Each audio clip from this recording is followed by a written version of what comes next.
Pugsy and I are here at Mark of Horror, and we have another little alien present. I have so many of them. My office is filled with aliens. We went to Second and Charles, which is another used bookstore. It's not as large as the McKays that we talked about the other week. I don't find that they have very good prices, but you can turn in stuff for trade credit, which is always a big help. They periodically, though, run sales, which McKay's never run sales. The price of, when you go to McKay's, whatever price is on there, that's the price it is. Second and Charles, on the other hand, periodically runs a buy 5, get 5 free used DVD and Blu-ray sale. And unfortunately, at least with the Second and Charles that's by us, Blu-rays are not separated by category. They're separated alphabetically, which means if you're looking for a specific title, that's a great help. But if you're looking for horror movies, it's a pain to have to look through each and every Blu-ray. However, I did go through and pick out 30 of their horror movies, and the buy 5, get 5 free, that I did not have. And again, I'm still finding huge holes in my collection. Thirst. We have an Asian vampire film called Thirst, and there are actually 2 other films called Thirst, one of which is a vampire film. So it's hard to keep in mind which is which. Rob Lowe, Stir of Echoes 2. I don't remember what happened to Kevin Bacon at the end of Stir of Echoes 1, so maybe it's the fate of his character, or just Kevin didn't want to do it again, so Rob took over.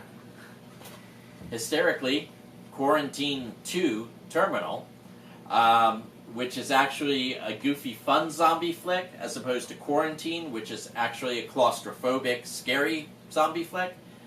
Well, I picked up Quarantine 2 and then realized I didn't have Quarantine 1. But since Quarantine is just the Spanish film Rec, which I do have, I'm okay, since I have all the Rec films. Zombies, 4-movie collection. Well, I had paid $1.95 for Mimesis at McKay's, and now it's part of this 4-pack. And of course, I already have The Crazies, which is a great, not quite zombie flick, but and then there's The Demented and The Terror Experiment. I haven't seen either of those, so I look forward to watching those. But certainly of these, I recommend watching The Crazies. It's a great role for Timothy Olyphant before he became famous. Frankenstein, The True Story.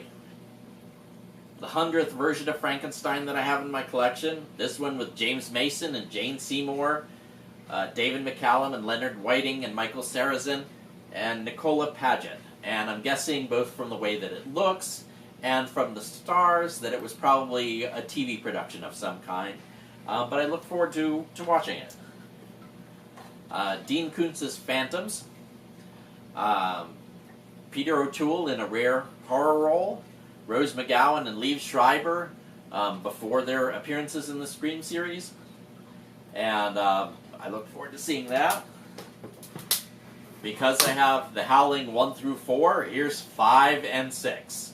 5 is the Rebirth, and 6 is Freaks. I'm expecting these to be awful, and if you look, the cover looks pretty much like it's a public domain copy. Even Chupa's checking it out. The Black and Blue collection. Another one that's public domain, but it's some of the public domain films you don't normally see. John Carradine in Bluebeard, Bela Lugosi in Black Dragons, and George Zucco in The Black Raven. And I don't think I had any of those 3 films. Attack of the Killer Bees. This is a 10-movie collection. Again, mostly public domain stuff for $5, but it had some that I didn't have, like Invasion of the Bee Girls, Night Fright, Ega, and then it had ones that I did have, like Wasp Woman, The Brain That Wouldn't Die, Phantom from 10,000 Leagues, Attack of the Giant Leeches, The Giant Gila Monster, The Killer Shrews, and Teenagers from Outer Space. Troll and Troll 2, Troll 2 is widely known as one of the worst movies ever made. I don't have the documentary, The Best Worst Movie, or maybe it's the best worst movie ever made. But I do have Troll and Troll 2. Shadow of the Vampire, which is a fantastic story about F.W. Murnau trying to film Nosferatu, and he can't find somebody who looks enough like a vampire, so he goes to a real vampire to film him. And the vampire wants to snack on the cast. So, it's a battle of wills. The snapping sound you hear, they use tape at 2nd and Charles, which is another pain because it leaves tape residue on your cases. 4 favorites at the King of Horror: Dreamcatcher, Dolores Claiborne, Cat's Eye, and Creepshow. I already had Dreamcatcher and Creepshow, but I didn't have Cat's Eye or Dolores Claiborne. I don't know that I'll highly recommend them, but Creepshow is wonderful. Wolf Creek 2, which I already had Wolf Creek. So we'll see. Apparently it's clear that our villain survived the first film. We'll have to see the second one. This one was an odd one.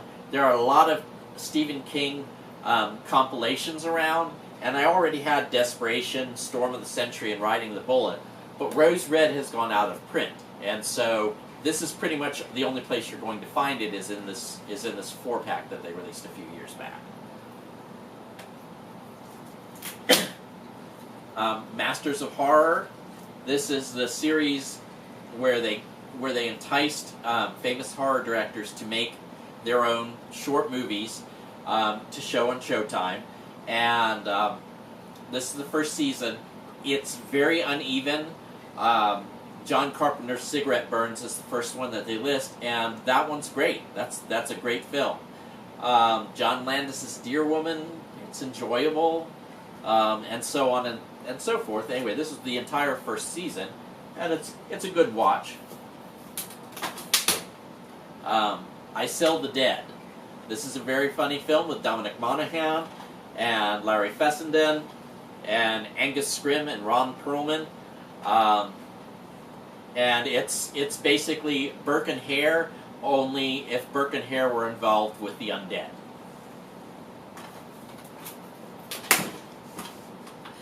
AMC Monster Fest, The Strangler with Victor Bono, and The Devil's Hand with Robert Alda. 2 films I've never even heard of, both from the early 60s, and I look forward to watching those. The Chamber of Horrors and The Brides of Fu Manchu.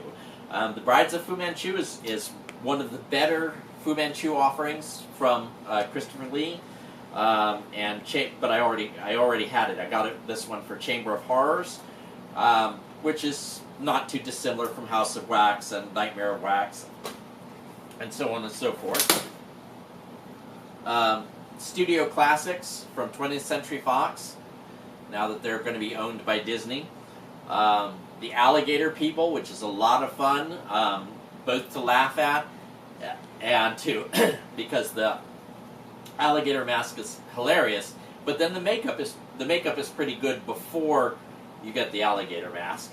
The remake of Cabinet of Caligari, the original Fly with Vincent Price, and House of the Damned. So I've got a good set of films to watch there. Plan 9 from Outer Space to go with Bride of the Monster. I'll make a good Ed Wood double feature. So-and-so's been murdered, and somebody's responsible. Just hysterical from beginning to end. Exit Humanity, because you just can't have enough zombie films. Alone in the Dark.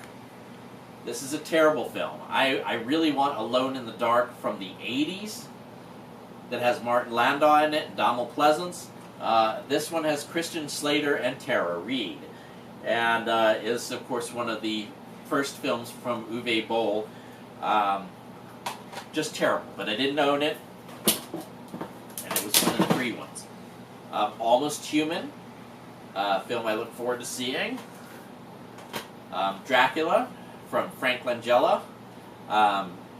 That they loved his stage production so much that they brought it over. They replaced the Van Helsing from the stage and made an offer to Laurence Olivier to be Van Helsing, and he tries to upstage Frank Langella. But Langella's pretty cool in this one. Very sexy, very romantic Dracula. The Ruins.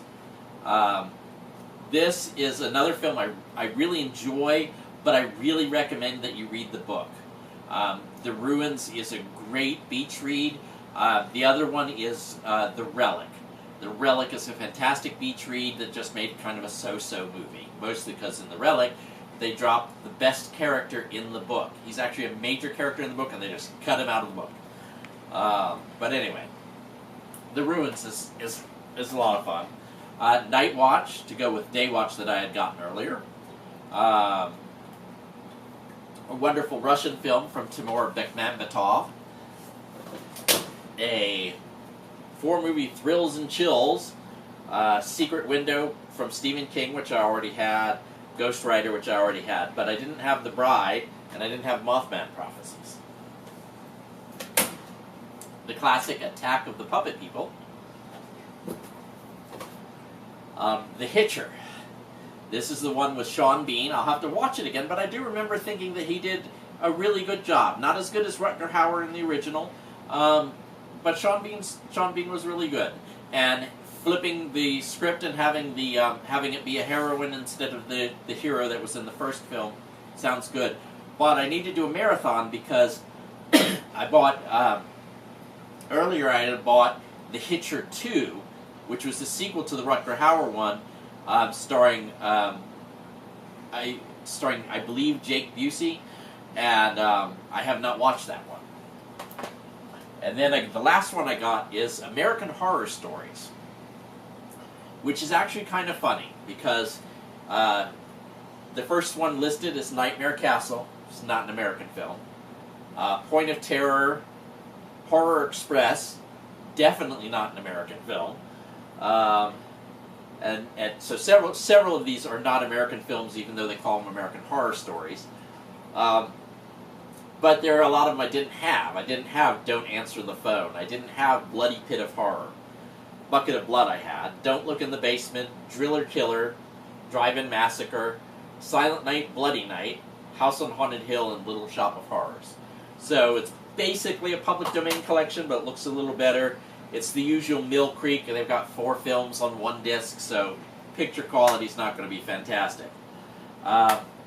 If I could please take a moment to beg you to hit like or to leave a comment to let me know what you'd like to see, or just to support Hugsy and I. Thank you, and good night.